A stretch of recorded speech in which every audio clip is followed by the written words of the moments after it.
दोस्तों नमस्कार, मैं विनोद शर्मा पॉलिटिकल चौपाल से। चर्चा नोएडा शहर की यह हमारा साप्ताहिक प्रोग्राम है जिसके तहत हम नोएडा की मुख्य मुद्दों पर चर्चा करते हैं। आज का विषय है प्राइमरी एजुकेशन और हायर सेकेंडरी एजुकेशन की क्या स्थिति नोएडा में है, और इसको लेकर लोग चिंतित तो होते हैं लेकिन अपनी आवाज़ उस तरीके से नहीं रख पाते हैं जिस तरीके से रखनी चाहिए। राज्य सरकार का भी, जिला प्रशासन का भी, नोएडा प्राधिकरण का भी और जनप्रतिनिधियों का इस बारे में सामूहिक रूप से प्रयास होना चाहिए कि नोएडा में शिक्षा की व्यवस्था सुधरे। इसका मैं एक आंकड़ा आपको बताता हूँ कि नोएडा में जब 1976 में नोएडा बना था तो पहला गांव हरौला था। हरौला में इस समय एक प्राइमरी स्कूल है और एक जूनियर हाई स्कूल है। प्राइमरी स्कूल के अंदर इस समय 1400-1500 बच्चे हैं और वहाँ पर 17 के करीब अध्यापक हैं। उत्तर प्रदेश शिक्षा विभाग के मानक के अनुसार प्राइमरी स्कूल में 43 अध्यापक होने चाहिए। तो कुल मिलाकर जो पद खाली हैं उनको भी भरा जाए, क्योंकि अब कोरोना काल चल रहा है, स्कूल अब धीरे धीरे खुलने की बात हो रही है, तो अध्यापकों की नियुक्ति भी उसमें की जाए। दूसरा एक वहाँ पर जूनियर हाई स्कूल है जिसमें लगभग 650 के करीब बच्चे हैं और अध्यापकों की संख्या 17 है, जो अगर ये मानक माना जाए कि एक क्लास में 40 बच्चे बैठते हैं तो उसके हिसाब से पर्याप्त है। लेकिन जूनियर हाई स्कूल में हर क्लास के सब्जेक्ट के अलग अलग टीचर होते हैं, उस हिसाब से उनको मैनेज करना होता है। ये वानगी है एक प्राइमरी स्कूल की जहाँ पे 1500 बच्चों को पढ़ाने के लिए 17 टीचर हैं। अब आप सोचिए कि अगर एक क्लास में 40 बच्चे होते हैं तो उसके हिसाब से कितनी क्लासें बैठेंगी। और अमूमन जो हरौला गांव के पूर्व प्रधान हैं वेद प्रकाश जी, उनका कहना है कि वहाँ पे 70 से 80 बच्चे एक कमरे में बिठाए जाते हैं। अब कोरोना काल हो गया, कोरोना के दौर में डिस्टेंस जरूरी है, तो सोचो 1500 बच्चे उन कमरों में एडजस्ट हो पाएंगे जब पूरा स्कूल खुलेगा। खैर, ये एक बात इंफ्रास्ट्रक्चर की है। नोएडा में कुल मिला के अगर हम देखें तो प्राइमरी स्कूल और सीनियर सेकेंडरी स्कूल का एक तुलनात्मक अध्ययन मैं आपके सामने रख रहा हूँ। ये है दिल्ली और नोएडा बॉर्डर पर सटा हुआ। उत्तर प्रदेश में नोएडा यूपी का शो विंडो है, जबकि दिल्ली में यमुना पार की स्थिति इतनी बढ़िया नहीं है। मैं आपको बताता हूँ, नोएडा से सटे हुए दिल्ली का वह एरिया जो कोंडली नहर के किनारे किनारे है, वहाँ पर एक गांव घड़ौली है, एक कोंडली है, एक दलूपुरा है और न्यू अशोकनगर का इलाका है। अगर इस सारे एरिया को जोड़ा जाए तो लगभग 4 से 5 किलोमीटर वर्ग किलोमीटर के दायरे में ये पूरा एरिया आता है। सोचिए यहाँ पे कितने प्राइमरी स्कूल होंगे और कितने सीनियर सेकेंडरी स्कूल होंगे। आपको जान के हैरानी होगी कि यहाँ पर 6 सीनियर सेकेंडरी स्कूल हैं और उनमें 12 क्लासें लगती हैं, 2 शिफ्ट हर स्कूल में, सुबह लड़कियों का और शाम को लड़कों का। एक एक स्कूल में 1500 कम से कम बच्चे हैं और अधिकतम 3 से 4000 बच्चे हैं।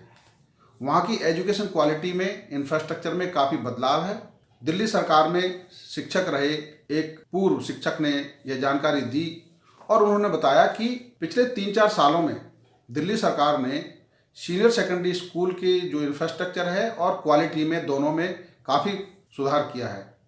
हालांकि जो प्राइमरी स्कूल है वो एमसीडी के अंतर्गत आते हैं और वहाँ पर उतना सुधार नहीं हो पाया जितना दिल्ली प्रशासन ने सीनियर सेकेंडरी स्कूल में किया है। वहाँ पे बिल्डिंगों में बदलाव हुआ है, सीलिंग लगी है, कंप्यूटर लगे हैं, कैमरे लगे हैं और टीचरों की बराबर इस तरीके से निगरानी की गई है ताकि बच्चों को बेहतर शिक्षा दी जा सके।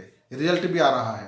तो जब वो 4-5 वर्ग किलोमीटर के एरिया में अगर 12 सीनियर सेकेंडरी स्कूल हो सकते हैं, तो आप उसके बराबर में सटे हुए उत्तर प्रदेश का वह इलाका जो नोएडा कहलाता है, उसमें सरकारी बेसिक शिक्षा का सिस्टम कैसा है आप खुद अंदाजा लगाइए कि हरौला गांव में अगर किसी बच्चे ने 8वीं पास की और 9th में दाखिला लेने के लिए उसको सेक्टर 12 के इंटर कॉलेज में आना पड़ेगा। अगर वह इंटर कॉलेज में आएगा तो वहाँ जरूरी नहीं है उसे दाखिला मिल जाए, क्यों कि लिमिटेड स्थान है और लिमिटेड ही सीटें हैं। वह कहाँ जाएगा? सामने गांधी स्मारक विद्यालय है, वह भी शायद 10वीं तक है, उसके बाद 12वीं का वहाँ भी कोई प्रावधान नहीं है। उसके बाद उसके रास्ते बंद हैं। वह सरकारी सिस्टम के भरोसे अगर चलता है तो 10वीं के बाद बच्चे नहीं पढ़ेंगे या 12वीं तक कहाँ जाएगा, उसको दिल्ली के भरोसे रहना पड़ता है। आप रोजाना शाम के समय दोपहर में 1 बजे के करीब देख सकते हैं कि सैकड़ों की संख्या में सेक्टर 8-9 की झुग्गियों में लड़कियां स्कूल दिल्ली से आती हुई दिखाई देंगी और लड़के दिल्ली की तरफ जाते दिखाई देंगे। दिल्ली सरकार ने भी कोटा फिक्स कर दिया कि 85% रिजर्वेशन दिल्ली वालों के लिए होगा, 15% केवल दिल्ली एनसीआर के लिए बच्चों के लिए होगा। अब आप सोचिए वो बच्चे कहाँ जाएं जिनके पास आर्थिक स्थिति ऐसी नहीं है जो बच्चों को वो पब्लिक स्कूल में पढ़ा सकते हों। उत्तर प्रदेश सरकार ने यहाँ पे 2 इंटर कॉलेज सरकारी खुले हैं।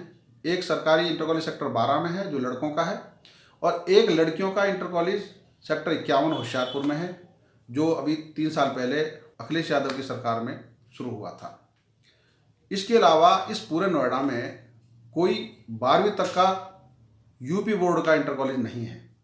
आप सोचो कि किस तरीके से जो गरीब है, क्योंकि ये इंडस्ट्रियल एरिया है और यहाँ पे ऐसे लोग बहुत हैं, हजारों में लाखों में हैं जिनकी मासिक आमदनी 15,000 से नीचे है। उनकी क्षमता नहीं है वो अपना किराया दें, बच्चों को पढ़ाएं, कैसे क्या करें। ये स्थिति अगर नोएडा में है, आप सोचो कि कैसे वो बच्चों को पढ़ा रहे होंगे। अगर उत्तर प्रदेश सरकार इस मुद्दे पर ध्यान दे तो नोएडा जैसे शहर में हर 3 किलोमीटर 4 किलोमीटर पर एक सीनियर सेकेंडरी स्कूल होना चाहिए। जब यहाँ की आबादी बढ़ रही है, हमने लगातार इंफ्रास्ट्रक्चर बढ़ाया, हमने बिल्डिंगों की ऊंचाई बढ़ाई, लेकिन उन बच्चों के बारे में नहीं सोचा जो आर्थिक रूप से कमज़ोर वर्ग से आते हैं, और उन बच्चों को पढ़ाई का सिस्टम कैसे मिलेगा। मायावती ने ज़रूर 4 स्कूल शुरू किए, 2 नोएडा में, 2 ग्रेटर नोएडा में, लेकिन वहाँ पर शर्त यह है कि बच्चों को रहना पड़ेगा हॉस्टल में, और उसकी भी एक क्षमता है। उसके बाद उन बच्चों के रास्ते बंद हो जाते हैं।